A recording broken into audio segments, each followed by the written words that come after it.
بسم الله الرحمن الرحيم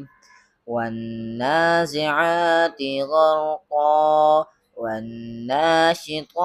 نشطا والسابحات سبحا فالسابقات سبقا فالمدبرات أمرا يوم ترجف الراجفة تتبعها الرادفة قلوب يومئذ واجفة أبصارها خاشعة يقولون أئنا لمردودون في الحافرة أئذا كنا عظاما نخرة قالوا تلك إذا قرة خاسرة فإنما هي زجرة واحدة فإذا هم بالساهرة هل أتاك حديث موسى إذ ناداه ربه بالوادي المقدس طوى اذهب إلى فرعون إنه طغى فقل هل لك إلى أن تزكى وأهديك إلى ربك فتخشى فأراه الآية الكبرى فكذب وعصى ثم أدبر يسعى فحشر فنادى فقال أنا ربكم الأعلى فأخذه الله نكال الآخرة والأولى إن في ذلك لعبرة لمن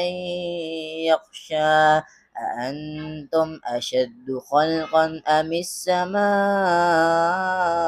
بناها رفع سمكها فسواها وأغطش ليلها وأخرج ضحاها والأرض بعد ذلك دحاها أخرج منها ماءها ومرعاها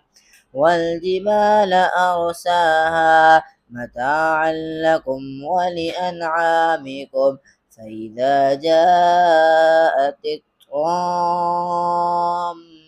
الكبرى يوم يتذكر الإنسان ما سعى وبرزت الجحيم لمن يرى فأما من طغى وآثر الحياة الدنيا فإن الجحيم هي المأوى وأما من خاف مقام ربه ونهى النفس عن الهوى فإن الجنة هي المأوى يسألونك عن الساعة أيان مرساها فيم أنت من ذكراها إلى ربك منتهاها إنما أنت منذر من يخشاها كأنهم يوم يرونها لم يلبثوا إلا عشية أو ضحاها